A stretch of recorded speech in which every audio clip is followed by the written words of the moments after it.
ఒకప్పుడు ఒక వెలుగు వెలిగిన నిజామాబాద్ జిల్లా నందిపేట మండలం ఐలాపూర్లోని ప్రభుత్వ ఎస్సీ బాలల వసతి గృహానికి ఇప్పుడు నిర్లక్ష్యపు చీకట్లు కమ్ముకున్నాయి. గత 50 ఏళ్ల క్రితం నిర్మించిన ఈ వసతి గృహం భవనం ఇప్పుడు శిథిలావస్థకు చేరుకుంది. భవనంలో ఎక్కడ చూసినా స్లాబులు, ఐరన్ రాడ్లే దర్శనమిస్తున్నాయి. గత కొన్ని రోజులు కురుస్తున్న వర్షాలకు పైకప్పు ఊడి ఎవరి మీద పడుతుందోనని విద్యార్థులు ప్రాణాలను అరచేతిలో పెట్టుకుని గడపాల్సిన పరిస్థితి ఏర్పడింది. భవన పరిస్థితిపై అధికారులకు ఎన్నిసార్లు విన్నవించినా పట్టించుకోవడం లేదని, ఇప్పటికైనా కొత్తగా ఏర్పడిన ప్రభుత్వం నూతన హాస్టల్ భవనాన్ని ఏర్పాటు చేయాలని హాస్టల్ నిర్వాహకులు కోరుతున్నారు. ఇక ఇందుకు సంబంధించి మరింత సమాచారం మా నిజామాబాద్ ప్రతినిధి నవీన్ అందిస్తారు.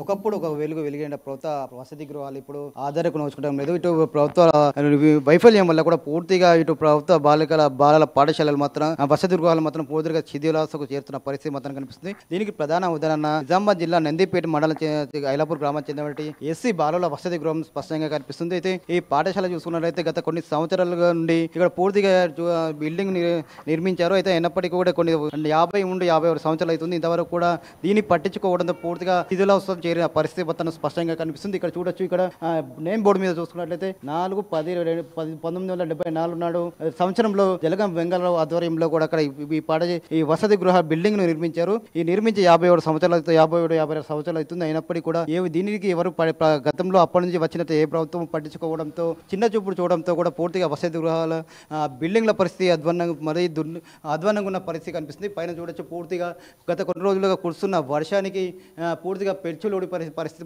స్పష్టంగా కనిపిస్తుంది. దీనివల్ల కూడా పూర్తిగా లోపల ఉంటే ఐరన్ రాడు కూడా బయట తేలిన పరిస్థితి. ఎప్పుడు ఇంకా వర్షం కురిసినట్లే ఎక్కడ నుండి పెచ్చులు పైకి కింది వచ్చి పడుతుంది, ఎవరి మీద పడుతుందో కూడా తెలియని పరిస్థితి స్పష్టంగా కనిపిస్తుంది. ఇక్కడ చూసినట్లయితే ప్రధానంగా ఆఫీస్ రూమ్ ఉంది. ఆఫీస్ రూమ్లో కూడా చూసినట్లయితే ప్రధానంగా ఇక్కడ హాస్టల్ వార్డెన్ కూడా ఇక్కడనే ఉంటాడు. అయితే ఇక్కడ కూడా చూసినట్లయితే పూర్తిగా కింద తేమ, గత పైన పెచ్చులు ఊడిపోవడంతో పాటు వర్షం దాటికి కూడా గోడలు కూడా పచ్చి కావడం, కింద కూడా పూర్తిగా వాటర్ రావడంతో కూడా ఇక్కడ ఉండలేని పరిస్థితి స్పష్టంగా చూడొచ్చు.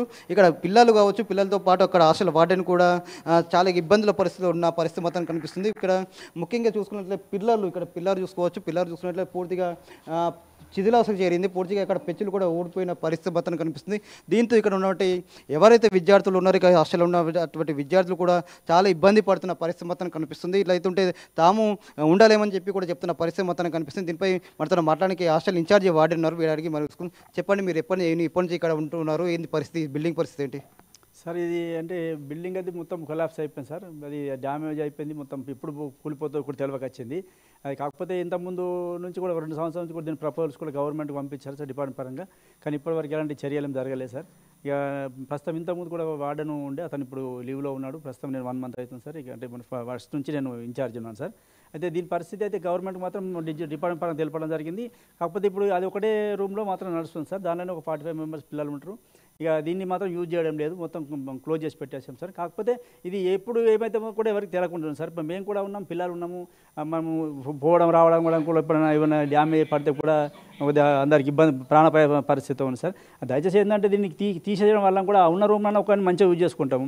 ఇది ఉండి కూడా ఎప్పుడు ఏమైతే అని కూడా భయంతోనే ఉండడం జరుగుతుంది. పిల్లలు కూడా భయపడుతున్నారు, మేము కూడా భయపడుతున్నాం. ఎందుకంటే ఏమైనా కాని సంఘటన జరిగినప్పుడు కూడా అందరినీ బాధ్యతలు చేస్తే కూడా దాన్ని ఏం చేయలేము కదా సార్. ఎందుకంటే మాది ప్రభుత్వానికి తెలిసి కూడా, అంతకాలకు తెలిసి కూడా దాన్ని తీసేయకపోవడం కూడా ఒక బాధాకరంగా ఉంది సార్. దయచేసి ఈ బిల్డింగ్, పాత బిల్డింగ్ తీసేసి ఆ తర్వాత నిర్మించాలని, కొత్త బిల్డింగ్ నిర్మించాలని కోరుతున్నాం. మొత్తం ఎన్ని బిల్డింగ్ రూమ్లో శిథిలా చేరుకున్నా ఏంటి పరిస్థితి సార్? ఇప్పుడు 5 రూమ్స్ ఉన్నాయి సార్. మొత్తం ఇది 5 అంటే 6 రూమ్స్ సార్.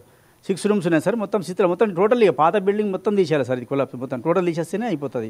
ఇక అప్పుడు అక్కడ కనిపించేది ఒకటే బిల్డింగ్ సార్ ఉన్నది సార్. ఈ మొత్తం తీసేసి మళ్ళీ కొత్త కనెక్షన్ చేస్తేనే మళ్ళీ పిల్లల పూర్వభావం వస్తుంది. మళ్ళీ పిల్లలు కూడా ఎక్కువ అవుతారు సార్. ఇక్కడ స్కూల్ అందుబాటులో ఉంది, పిల్లలు కూడా బాగానే ఉంటారు. ఇక్కడ ఈ స్ట్రెంత్ మంచిగా ఉంది. ఇక్కడ ఈ స్కూల్ కన్వీనియన్స్గా ఉంది హాస్టల్ మంచిగాని. ఈ బిల్డింగ్ చేయబట్టి ఈ స్ట్రెంత్ లేదు సార్ ఇప్పుడు ప్రస్తుతానికి. ఎందుకు గతంలో 200-300 ఉంటుంటాయి కదా, ఇప్పుడు 40 పడవడానికి కారణం ఏంటి? Building sir, building main sir. Building problem sir. Building బాగాలేదు సార్. చూస్తుంది కదా, మొత్తం ఊడిపోయి పచ్చి ఊడిపోయింది. ఎప్పుడు పడిపోతుందో కూడా తెలియక వచ్చింది సార్. మొన్న కూడా 3 రోజుల కింద ఎమ్మెల్యే గారు కూడా వచ్చి చూసి వెళ్ళారు సార్. గత ప్రభుత్వాల నుంచి కూడా రిప్రజెంటేషన్ ఇస్తున్నాం ప్రభుత్వం, కానీ ప్రభుత్వం నుంచి ఇప్పటివరకు ఎలాంటి స్పందన లేదు సార్. ఎవరు కూడా పట్టించారు. ఎమ్మెల్యే కూడా వచ్చారు, చూశారు. ఎమ్మెల్యే ఏమన్నా హామీ ఇచ్చారు? హామీ ఇచ్చారంటే సార్, సీఎం గారి దృష్టికి తీసుకెళ్తానన్నారు సార్. సీఎం గారు తీసుకెళ్ళి చూపించి నేను దీనిపైన చర్యలు తీసుకుంటా అని చెప్పేసి అనడం జరిగింది సార్. అట్లా ఒక హాస్టల్ వార్డెన్గా మీరు అధికారుల దృష్టికి తీసుకెళ్లారా, ప్రభుత్వం దృష్టికి తీసుకెళ్లారా? ఏమంటున్నారు సార్? మొత్తం శిథిలాలకు చేరుకుంది, ఉండలేని పరిస్థితి ఉంది. మీ రూమ్ కూడా చూసుకున్నట్లయితే పూర్తిగా ఘోరంగా ఉన్న పరిస్థితి. దీని మీద ఏమంటున్నారు వాళ్ళు అసలు? ఏమంటారు సార్ అంటే ఇప్పుడు వాళ్ళు మేము ఇస్తున్నాం సార్, మేము ఇస్తే వాళ్ళు జిల్లా కేంద్రంగా ఇస్తాం, జిల్లా వాళ్ళ నుంచి వాళ్ళు ప్రపోజ్ చేసి కమిషనరేట్కి పంపిస్తున్నారు, గవర్నమెంట్ పంపిస్తున్నారు. అంతే ఇక గవర్నమెంట్ నుంచి ఏం జరుగుతుందో మనకి తెలియక వచ్చింది సార్. అక్కడ నుంచి మనకేం ఫీడ్బ్యాక్ ఏం రావడం లేదు, మనకేం తెలియదు సార్. ఇక మనము డ్యూటీ మట్టం చేస్తున్నాం, పిల్లలను కాపాడుకుంటున్నాం, మేము కూడా జాగ్రత్తగా ఉండిపోతున్నాం సార్, అంతే. దీనిపై మనం మాట్లాడక హాస్టల్లో ఉంటే విద్యార్థులు ఉన్నారు, వీరు అడిగి తెలుసుకుందాం. బాబు ఎప్పటి నుంచి ఉండి ఇక్కడ ఉంటున్నావు, మరి ఏంది పరిస్థితి? ఇల్లు బిల్డింగ్ మొత్తం కూలిపోయింది కదా, ఏం భయం అనిపిస్తుందా? భయం అనిపిస్తలే. అంటే మొత్తం పూర్తిగా కూలిపోయింది కదా, ఈ రాత్రిపూట ఉంటున్నారు, మరి ఎలా అనిపిస్తుంది మీకు? ఏమనిపించచ్చింది సార్, చదువుకుంటున్నాం, పండుకుంటున్నాం తిని. ఓకే, మీరు చెప్పు బాబు. ఇట్లా ఇక్కడ హాస్టల్లో ఉంటున్నావు, ఎప్పటి నుంచి ఎన్ని సంవత్సరాల నుంచి ఉంటున్నావు ఇక్కడ? ఎప్పుడు వచ్చినావు ఇక్కడ? సోమవారం. మరి పోతే బిల్డింగ్ కూడా కూలిపోతుంది, మొత్తం వాటర్ వస్తున్నాయి కదా, భయం అనిపిస్తుందా మీకు? చదువుకుంటున్నాం, మంచిగా పండుకుంటున్నాం. రైట్.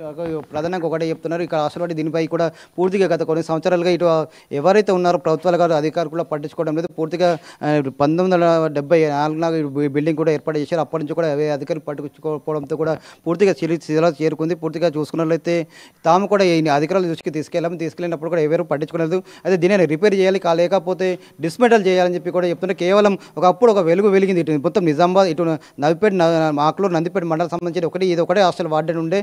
అయినప్పటికీ కూడా ఇక్కడ హాస్టల్ ఉన్నప్పటికీ కూడా అంతా చరిత్ర కలిగిన ఈ హాస్టల్ని కూడా ఎవరు పట్టించుకోవడం లేదు. కానీ డిస్మెంటల్ చేయండి అని చెప్పి కేవలం ఒకప్పుడు 300 ఉండే జనాభా విద్యార్థులు ఇప్పుడు కేవలం 40-50కి పరిమితం అయ్యారు. ఒకటే రూమ్లో ఉండవలసిన పరిస్థితి ఉంది అని చెప్తున్నారు. సీసీ కెమెరాలు ఏర్పాటు చేసాం, అయినప్పటికీ అవి కూడా పనిచేయని పరిస్థితి ఉందని చెప్పి కూడా వీరు చెప్తున్న పరిస్థితి మొత్తానికి కనిపిస్తుంది. ఇప్పటికైనా ఇటు అధికారులు కావచ్చు, ప్రభుత్వాలు కావచ్చు, ఇవి సంక్షేమ హాస్టళ్లపై దృష్టి పెట్టాలని చెప్పి పూర్వ వైభవం తీసుకోవాలని చెప్పి కూడా ఇక్కడ వీరు చెప్తున్న పరిస్థితి ఉందని చెప్పవచ్చు. కెమెరా మైపల్తో ఏఎన్ఎన్ న్యూస్, నవీన్, నిజామాబాద్.